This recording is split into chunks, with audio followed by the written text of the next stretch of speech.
penis, cock, dick, shaft, eggplant emoji. There's so many names for a penis. Penis health is very important and it can enhance or hinder your life and relationship.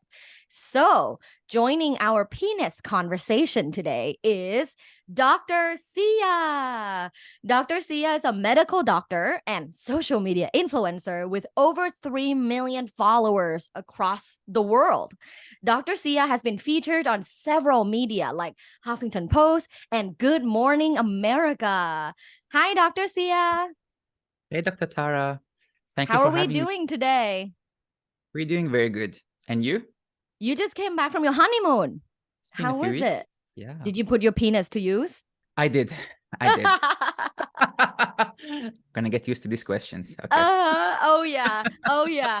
At Luvbites, we ask inappropriate questions all the time. So Bring them on. before we get into our penis conversations, I want to normalize talking about the penis. So I want to talk about your penis. Okay. A lot of younger people are always curious, like, are you circumcised or uncircumcised? Because a lot of people in America are circumcised, but when you see an uncut penis, especially like for younger women that have never seen it, they're like shocked because they've never seen an uncut penis. Okay. So I was born and grew up in Middle East. So being born in Middle East, people are circumcised in that area. So what happens if you're uncircumcised then? Like basically just clean it really well. Clean it, safe sex. Practice safe sex, wear condoms, wash your penis really well. Whether or not you're cut or uncut, you wash your penis. But if you're uncut, you pull it back. You pull it back too, and then wash the inside. People are always asking me this every time I go live on TikTok. It's like, doctor, I'm this size. Am I big enough? Like, what is your size, Dr. Sia? What's your size with erection? 5 to 5.5 inches. I think that's around 13 centimeters. Mhm. And that's, I believe, like more than 90% of men are average size. And I feel like the same 90% are still insecure about their sizes. So yeah, so I believe that majority are average size. I Yeah, see. answer. Wink, wink, wink, wink. I like that. That's your answer to Wife is happy. Yeah. how big is your dick, doctor? Around the world. Love it. A politician answer. Gotta love that. You went viral for many videos, but one of them that I really loved was things that are bad for your penis. So what does that mean? What are the things that are bad for your penis? So bad for a penis. I made that video because people might know that smoking is bad. Mhm. Excessive alcohol drinking is bad. But they're like, oh, you live once. But I feel like if they know the effect that it's going to have on your penis, then you might take a different approach or look at it differently. Because you Yeah. might be fine now, but you also want to have good sex when you are like in 10 or 20 years. Another thing I mentioned was steroids, which many people don't know, but it can lead to infertility. That you So can get. less testosterone also means like potential erectile dysfunction, right? Yes, can lead to breast enlargement.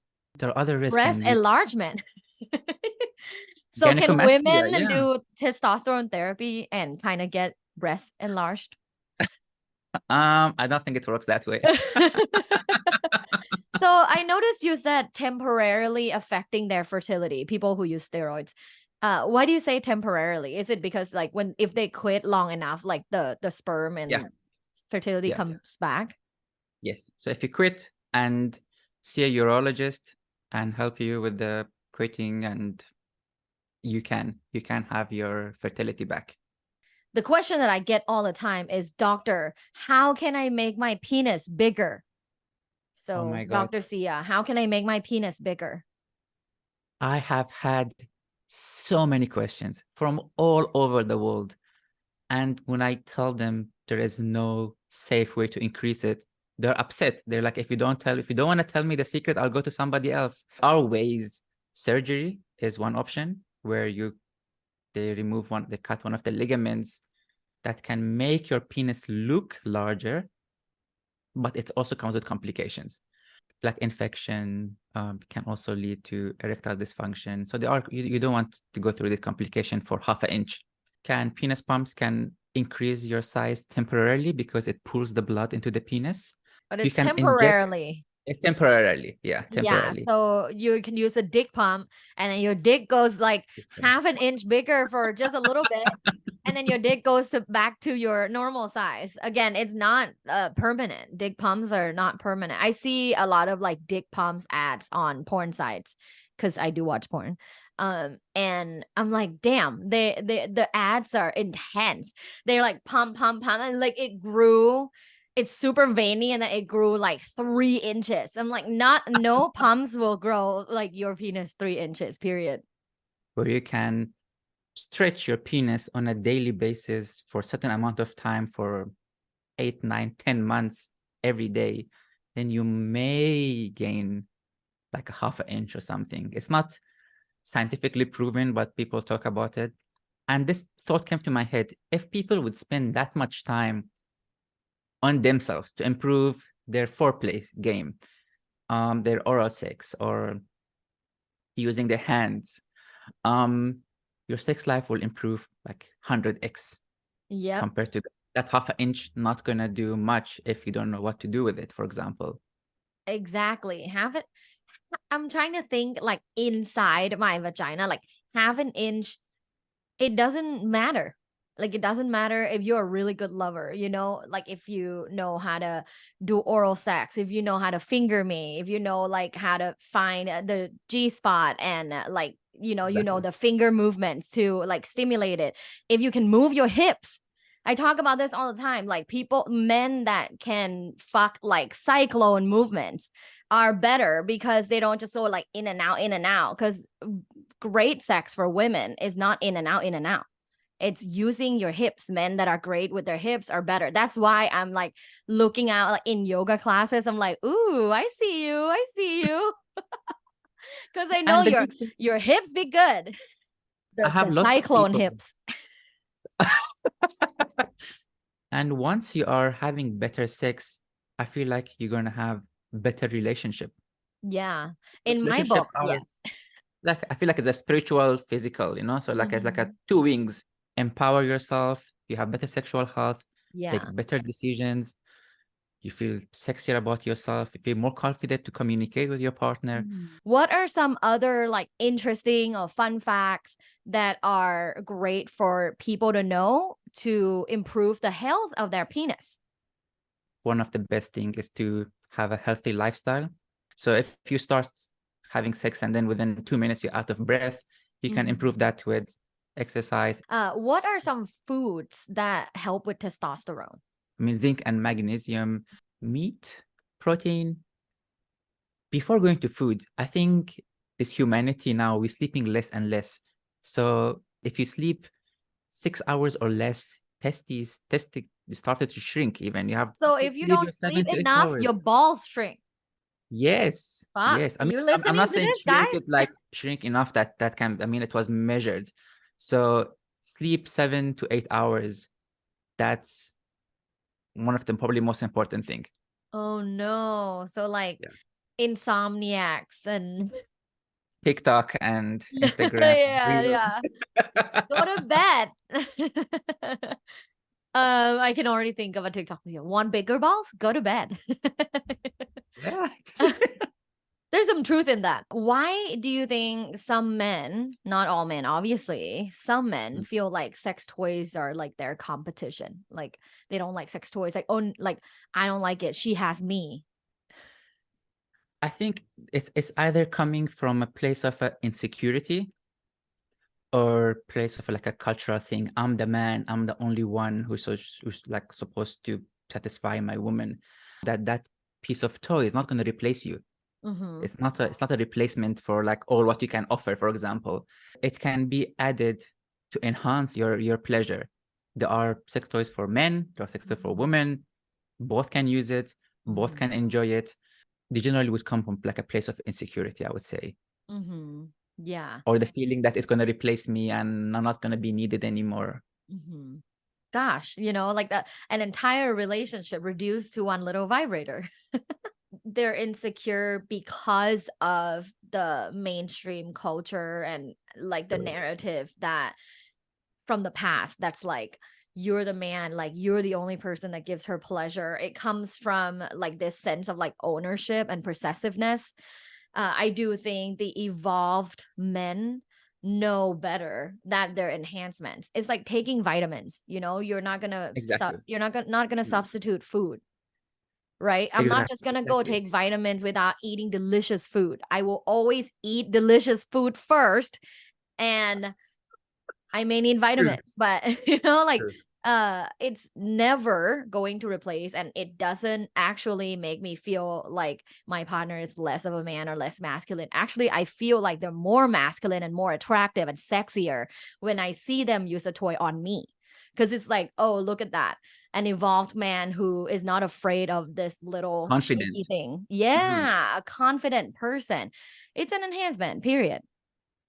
World Health Organization states 3.7 billion people under the age of 50 have HSV1 herpes, and 491 million people age 15 to 49 around the world, and it's climbing, have HSV2 herpes.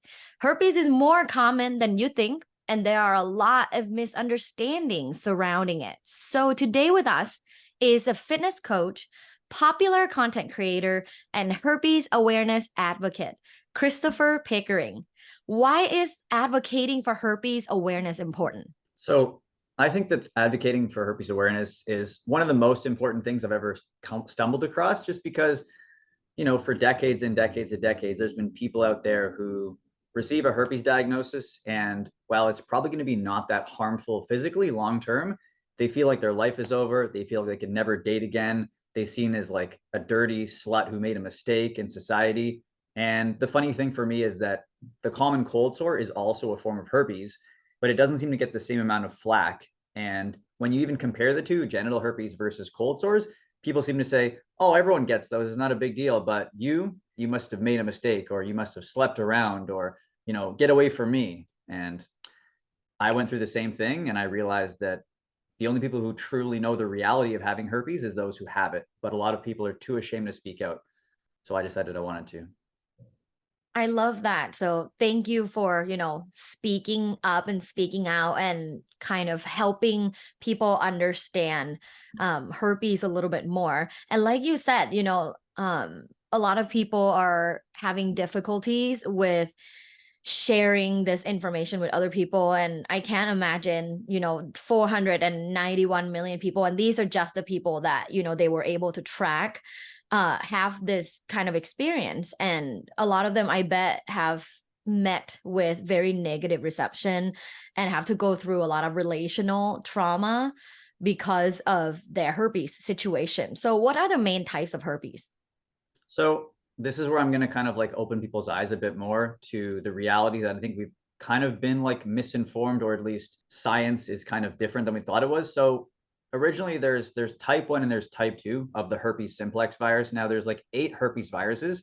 Chickenpox is caused by a herpes virus. Mono is caused by a herpes virus. But the two that we're going to talk about is like HSV1 and HSV2.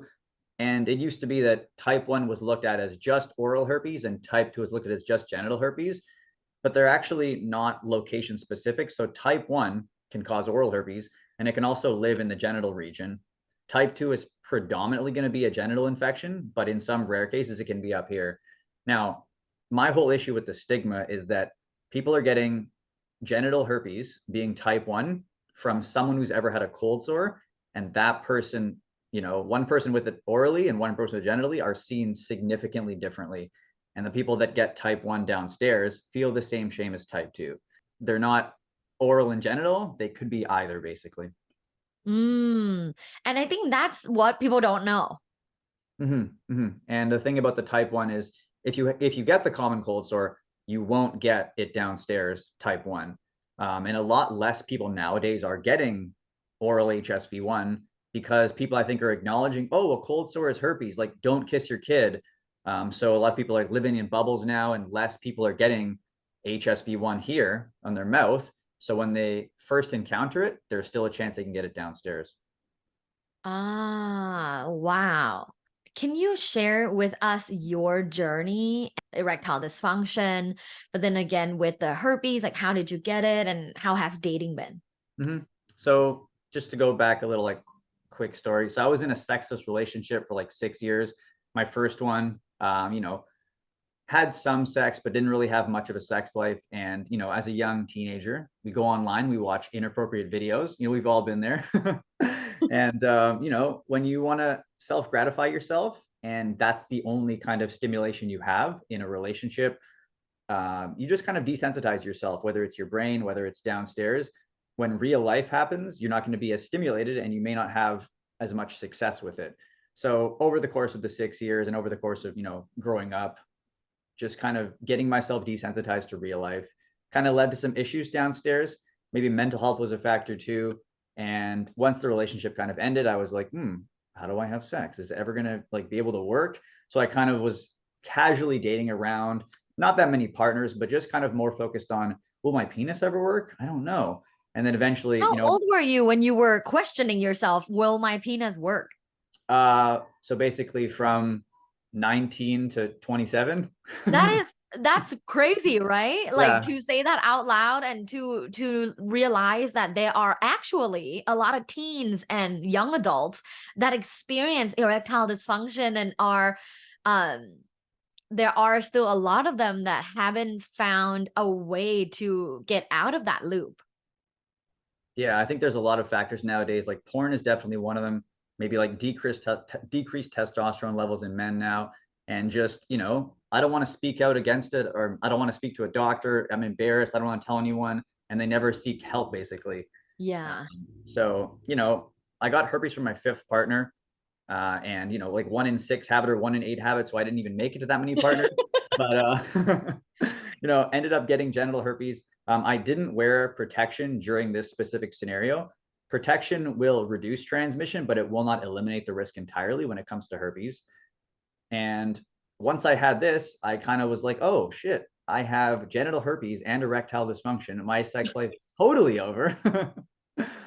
And I kind of had two options. You have the, do I just completely never date again because everything is over? Or can I try to get motivated enough to fix my sex life, fix my, addiction, resensitize my brain and my private parts so that real life can be successful for me?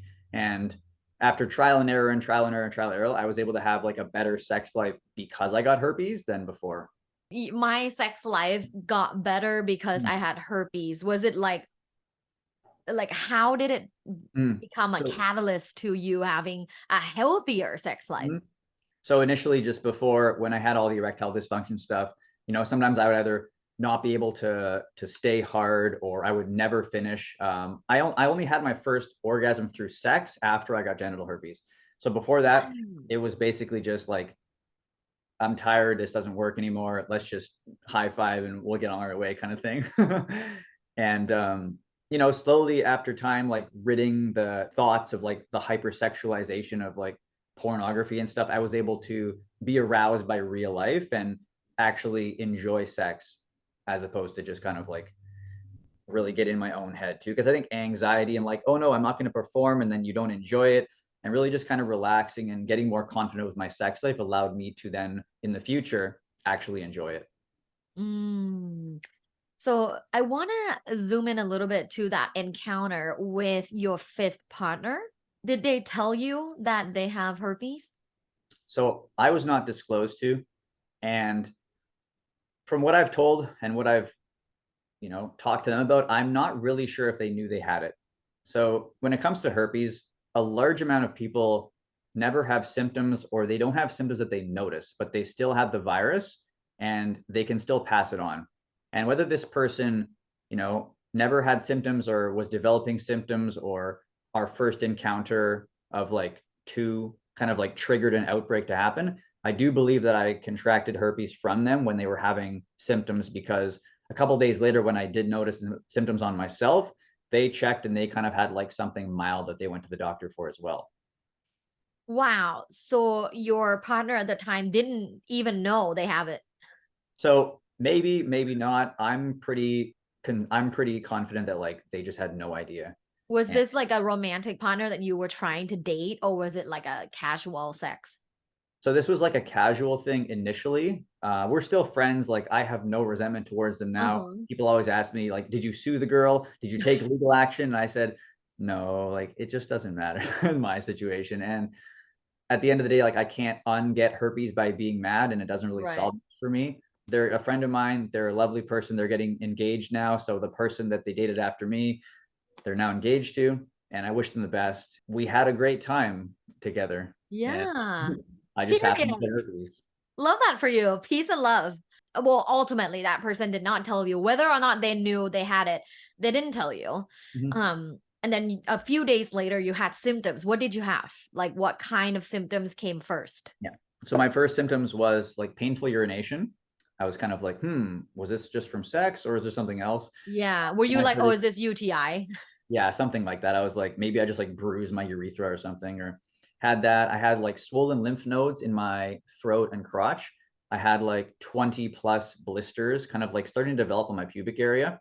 They were just like red. I initially was in denial. These are just friction burns. It was Right. just the sex was too good. It can't be herpes. And then I had like a dull burning aching pain in my pubic area from like the blisters and stuff. And it was pretty significant. But even still, like me on Google, looking at my symptoms, being like, it's herpes, bro. It's herpes. Oh no, it can't be herpes. No, I can't have this. I I didn't sleep with a bunch of people. I didn't, it can't be. Wow. So, how long did you wait until you go see a doctor? So basically met the person on a Thursday. I had symptoms relatively quickly by like a Sunday. And then by that like next Wednesday or Thursday, I'd already gone to the doctor. And I wanted to figure out, is this herpes? And let me get myself figured out with treatment. Mm. And when your doctor told you that you have herpes, what was your first like initial reaction? Yeah, I get this question a lot. Like, how did you feel when you got the news? And for me, I went to the doctor and said, I think I have herpes. Can we check? So up until that point, there was the denial phase. But once I got to the doctor, I pretty much was like accepted my fate. And then like a week later, when I got the results, it wasn't like, oh, you have herpes. It was like, yeah, that's what I thought. But there was definitely an initial part where I was like, I hope it isn't herpes, but it's obviously herpes. And then you had a renewed sense of, I wanna embark on like sexual wellness journey. So I didn't just get herpes and have the attitude I have today. Like I went through the whole thing of sad, depressed, confused, like I'm going to be single forever. But I think coming from a guy's perspective, I didn't want to stop dating because I didn't know if my sex life was over. I didn't know if I was not going to be accepted. And for 2 or 3 months, I had, the pain and the discomfort of going over my first couple outbreaks. And I met some people and I didn't even get to a point of disclosing. It just didn't go anywhere. And then I eventually, and this was September 2020 diagnosed. In December, I met someone. We started seeing each other for like a couple weeks and stuff. And then eventually it kind of led up to, oh shit, I'm going to have to disclose to this person. How do I do this? And this was like the first disclosure is your hardest because you don't know, is the first person going to reject you? Is this going to be the normal response? And they were actually from Korea. And I used like Google Translate and I said, I have the virus that causes herpes. I take medication to make myself safer. Let me know if you have any questions. And I showed it to them and they were kind of like shocked. They're like, oh no, what does this mean?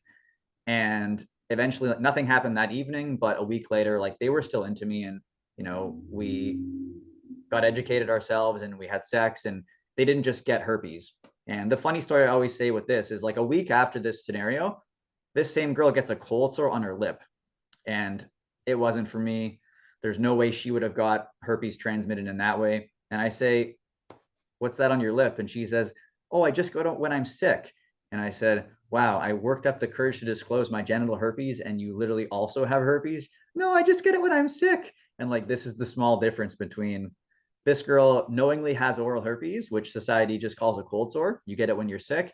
And I'm over here like stressing, like, oh no, I'm gonna have to tell this girl that I have cold sores downstairs and she's gonna judge me and she's gonna run away. And I found that to be like the most coincidental thing ever. And once I had like not given this first girl herpes, I kind of stepped back and was like, so what's the big deal? Like, I don't feel bad. I've disclosed, I've dated. All of the things they said about herpes is not really making a lot of sense. And I need to talk about this publicly because I have questions that don't have any answers. Okay, I have questions. Mm-hmm. She didn't speak English? You had to use Google Translate? Oh, no, she spoke English like very well, but I wanted to make sure she understood in case like herpes was something else in Korean or. Oh, I see. I just wanted to make sure like that my disclosure came across like. Medically accurate. Yeah, exactly. Let's say your big brother and you're giving advice to a little brother. He has genital herpes. He's been on a couple of dates with this girl and he really likes her and they want to have sex. How do you disclose?